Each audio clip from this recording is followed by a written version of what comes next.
What is your calling?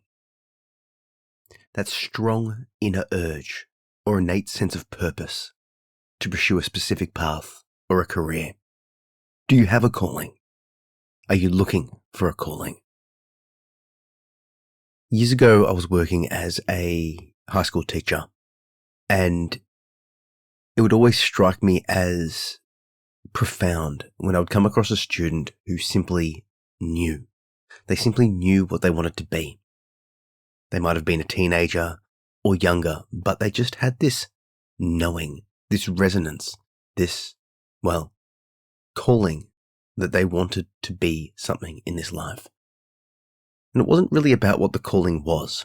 You spoke to them, some of them knew they wanted to be writers, or soldiers, or doctors, or influencers, or whitewater rafter champions. Whatever it was, it didn't matter. But it was the fact that they knew what they wanted that moved me. I remember back then meeting these students and, just being curious, listening to their stories and always wondering why. What is it about them? What has happened? Is it a function of upbringing? Is it a function of luck? Is it just a genetic chance that they simply know? And you would meet people in your day-to-day life, or you'd see people online, famous people who chose a path and simply walked towards it. I would compare that mentality with my own, and at the time, and looking back, it was very clear that I was quite despondent as a teacher. I was a good teacher, but I didn't like the profession. It wasn't the thing for me. I fell into the role of teaching and sort of did it because I was good at it and because it was easily available to me. I was already doing uni, and to become a teacher it was one more year, and I just decided to do it. But I wasn't happy. Because looking back, I realized that what I was doing in life was effectively running. I moved out of home at 16 from a challenging, neglectful and abusive home space. And I kept running. And I realized that at one stage when I finally stopped and paused, that I knew what I didn't want from life. I didn't want all of that stuff. But what did I want? And I was left with a big question mark. And this led to quite a lot of inner turmoil, existential angst, and quite frankly, mental health problems. I took stock of my life and realized that a lot of the people in it, a lot of the activities I was doing, a lot of everything was a function of what I did not want as opposed to what I wanted. Who am I beyond the trauma sort of thing? And at those times, I thought back to these students and other people that I'd met that had a calling, and I realized that I wanted that. I wanted to know what I wanted to know. I wanted to know where I wanted to go. And I remember thinking, okay, I don't know what I want. I know what I don't want. So maybe what I want is the opposite of what I don't want. But that too didn't feel quite right. And eventually, the idea of the visualization of a distant mountaintop came to mind.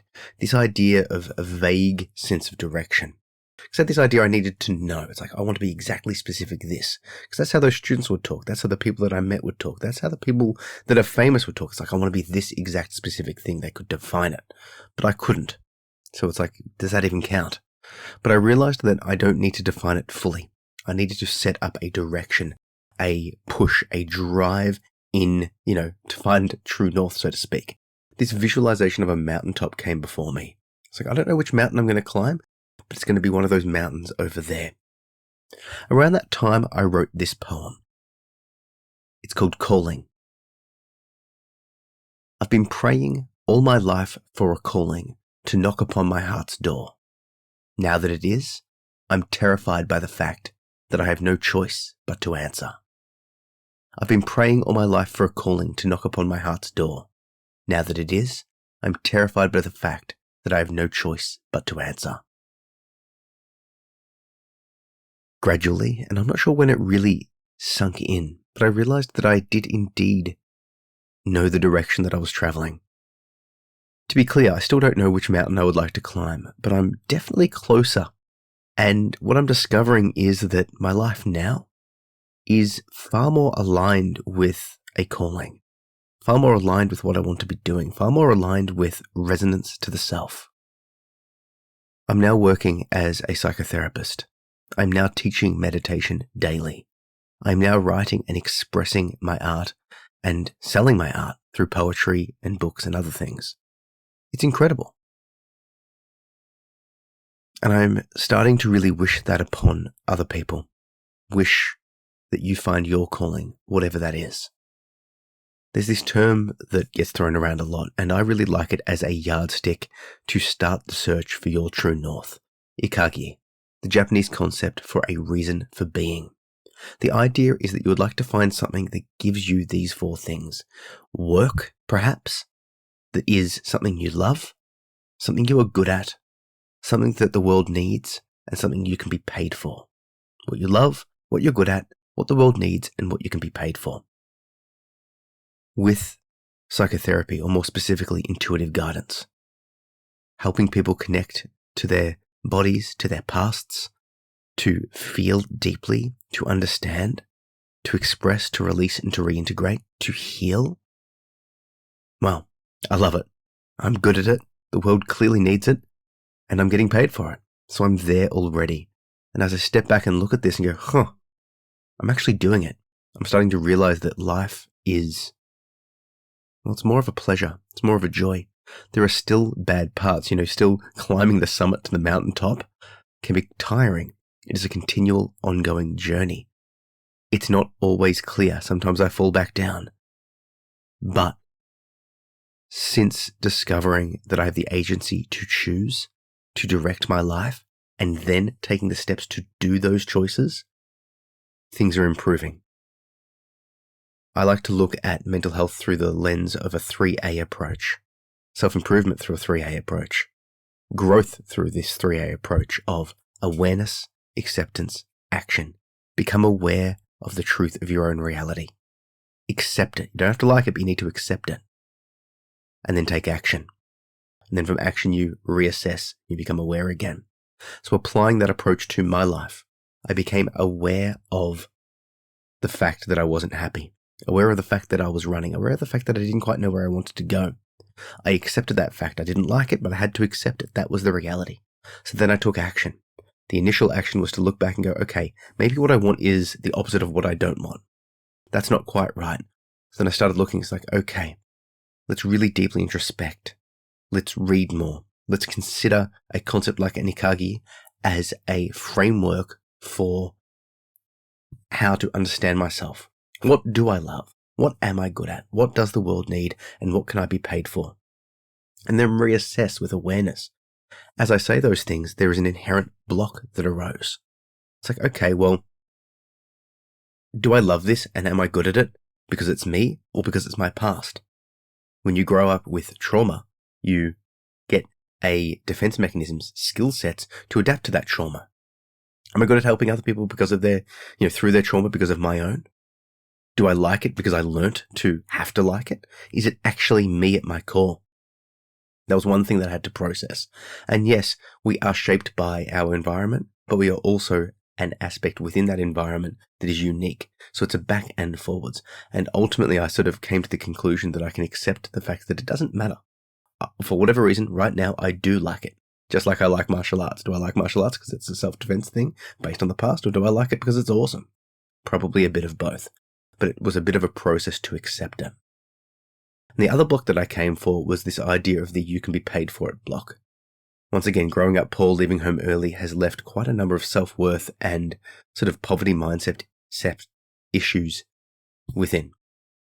Getting paid to help. Getting paid to provide a service of, effectively counseling. There's a bit of a block there because it feels like it should be free. It feels like we should care because when I needed help most, well, the only help I could afford was free. However, there is also the balance of, and what I've sort of come to conclusions of is I can provide both. I can release certain posts, books, courses, and other content for free. But I also do need to be able to pay for my time to exist. But unpicking and releasing those woundings, those blocks, has also been something there. So we've come back to awareness. I'm aware of all of those inner blocks that I just discussed. I accept those inner blocks. I don't have to like them, but I do need to accept them because it is my reality. Then I take further action. I seek therapy. I do more introspection. I meditate daily. I read widely. That changes me, which therefore impacts my ability. I need to reassess, become aware again, accept and take action, and so on and so forth. I'm sharing all of this to highlight two things to you. The first one being is that getting a calling and striving towards it is one of the best things you can do for your mental health. You will wake up with a purpose and a drive and a goal. Not with force, but with a purpose. And the second thing is that it's imperative that you do. Whatever role you're in, if it's not, if it's not your purpose, you'll not be doing it to the fullest extent, and you are withholding from the world. It's almost like a moral imperative that you find your purpose and push towards it, because if you don't, you're withholding from the world something that could be far, far greater value than what you're currently doing. It's like me with teaching. It was close-ish to what I'm doing now through my online work, through the intuitive guidance, counseling, psychotherapy, through my books, through my live guided meditations. There is an aspect of me being the teacher. So there might be aspects of what you're currently doing into your calling that you could drive towards, but it may not be fully aligned yet. The impact I'm having now through the teaching that I do now is far greater than what I was having. Far greater for the current students, clients, etc., and far greater for myself. It's far more aligned. It takes far less effort as well. The act of doing it is easier. However, and of course, all of this comes at a cost. It is scary to leave the comfortable rut. It is dangerous to leave the comfortable rut. It is an unknown to leave the comfortable rut. You go down this path, you choose to follow. Even those words, the choice of a calling isn't necessarily the right frame, because it might just come to you and you sort of feel obliged to do it. But when you do step outside that comfortable rut, you are faced with doubt. You are faced with a changing of resources. You are faced with a whole variety of things that you didn't even know. The amount of stuff I've had to learn that I was unaware of at the time was and is profound. I now know how to make and code websites. I now know how to do quite a good job at audio editing and book creation and, online copy and a variety of other things that are, I guess, quite tangential to the practice of poetic artistic expression, or quite tangential to interpersonal psychotherapy work, but nonetheless adds something to my life. There is something incredible there because I am capable of and have found an ability to do those things that I never would have looked at otherwise. Audio editing was not something that I was interested in, but I am now because of its sort of side impacts on what I'm doing. If you have a calling, or the inkling of a calling, i.e., there's a profound but subtle or hidden sadness or longing within, I encourage you to turn your attention inwards. Find where you're holding that in the body. Feel the sensations deeply, opening up your mind space, approaching and accepting it all with compassionate curiosity and calm confidence. Get into a dialogue with this part. Ask it, what do you need me to know? Do you need me to see? What do you need me to feel? What do you need me to understand? Let's talk, let's speak, let's connect. What are you hiding? What are you worried about? Start a discussion. Get curious, get connected, and allow the deepest parts of yourself, your intuition, your heart space, you at your core to speak, and be brave enough to listen. Because that calling is there, and it will be impacting you regardless of whether you follow it or not. But in my mind, the act of following it is all that you can really do. That's all there is to do. Because otherwise we're just once again sitting in that comfortable rut. And yeah, it's comfortable, but barely. I encourage you.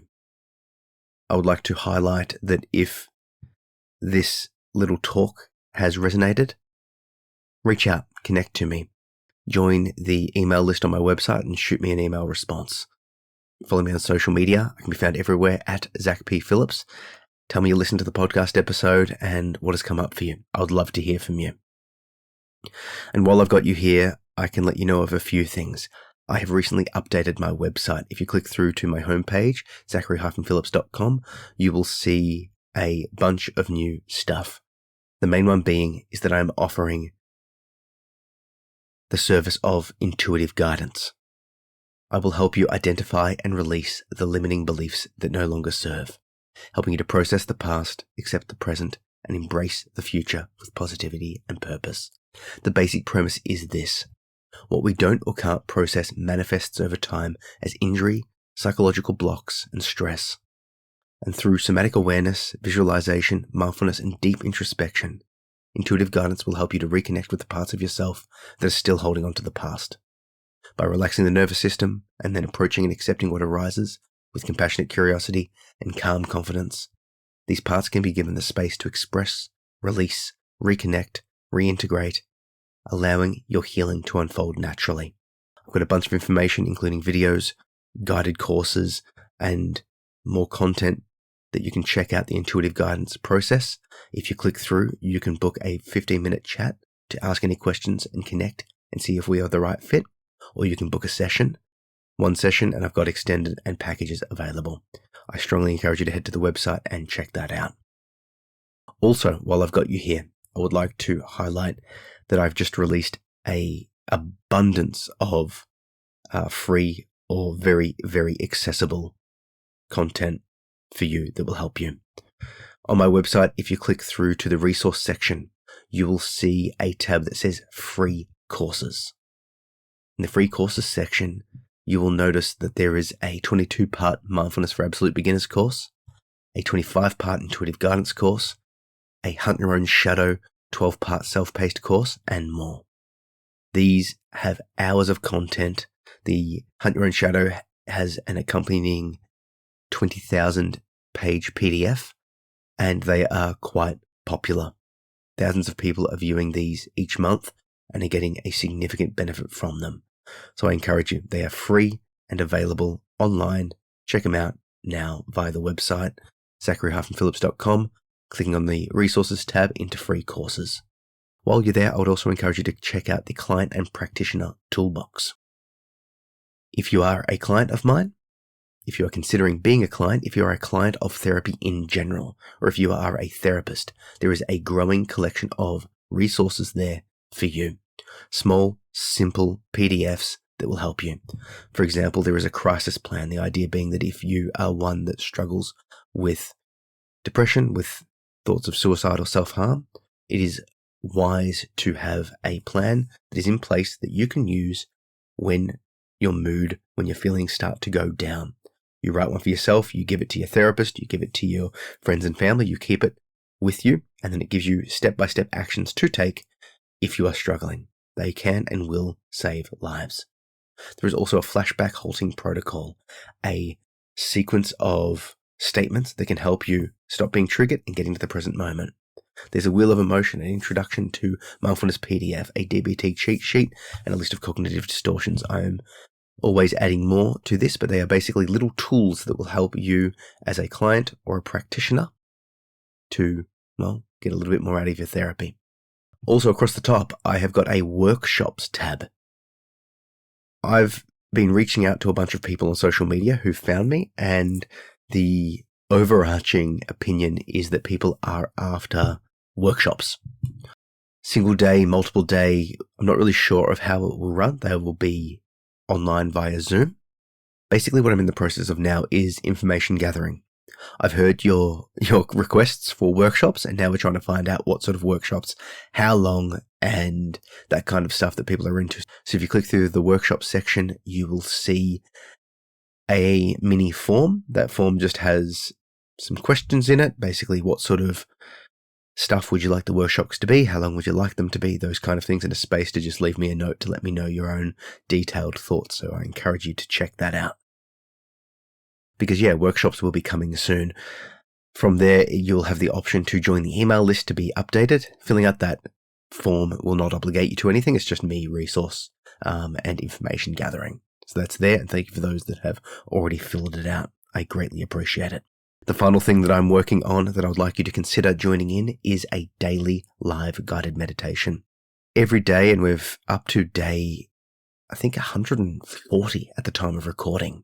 I've done 140 days of guided meditation on Insight Timer. Insight Timer is the most popular meditation app available, and I'm a teacher on that platform.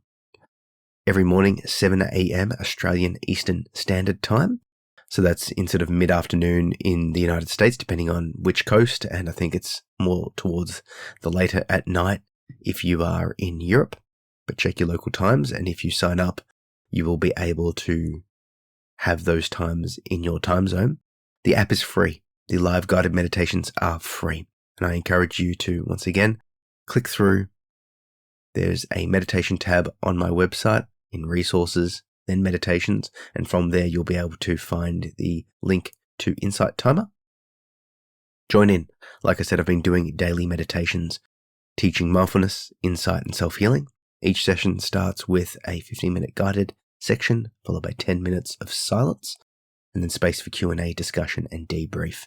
The idea is that if you know you're going to be held upon the return, you can go deeper in those sessions.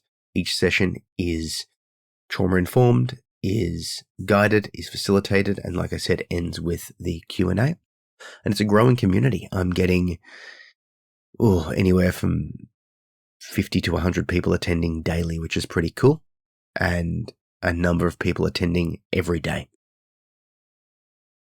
So I encourage you to check that out as well. So a lot there, but yeah, I'm passionate about it. This is the calling. This is the thing that I would like to be doing with my life, and I am. So good things are coming. And the final thing I would like to update you on is the progress through my Master of Counselling. I've just recently received the Graduate Diploma of Counselling, having finished my placement and other things. So now there's just 3 units left on the Master of Counselling before I've got that qualification as well. I started studying the Master of Counselling because I wanted to add a level of legitimacy and scientific backing, research backing to my practice. I like the blending of science, spirituality, and self, because I find that some practitioners, whilst highly intuitive, can get it wrong and may inadvertently trigger someone in a way that could be quite catastrophic. So with my practices, I try to blend science, self, and spirituality, and I am so utterly grateful for this course and almost completing the course. And interestingly, I'm comparing my experience of studying teaching to studying counseling, and it's very clear. And I want to end on this because it might provide some clarity to you. I am perpetually, daily, reading and listening well beyond the content of the course. I've just finished a book on applied person-centered therapy. And before that, it was a somatic version of a somatic internal family systems book, and so on and so forth. I feel compelled, driven, and I'm enjoying researching well beyond what the course is offering. In no way did I feel that same passion in my first degree. The point is you may discover your own passions through what you are doing.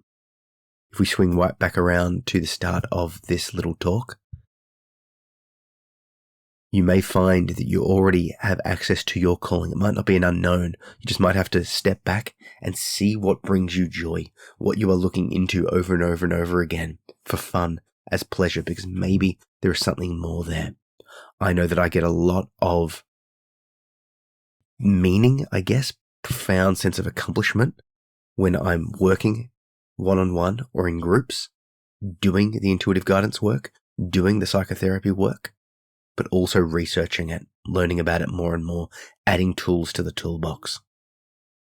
So I'll keep you updated on that progress. And like I said, click through to the website, check it all out. If you'd like to book a session and work one-on-one with me, that is now available to you. If you'd like to join in those live guided sessions, they are free, along with all of the different resources, courses, and other things that I mentioned. Thank you, and I'll see you next time. Catch ya.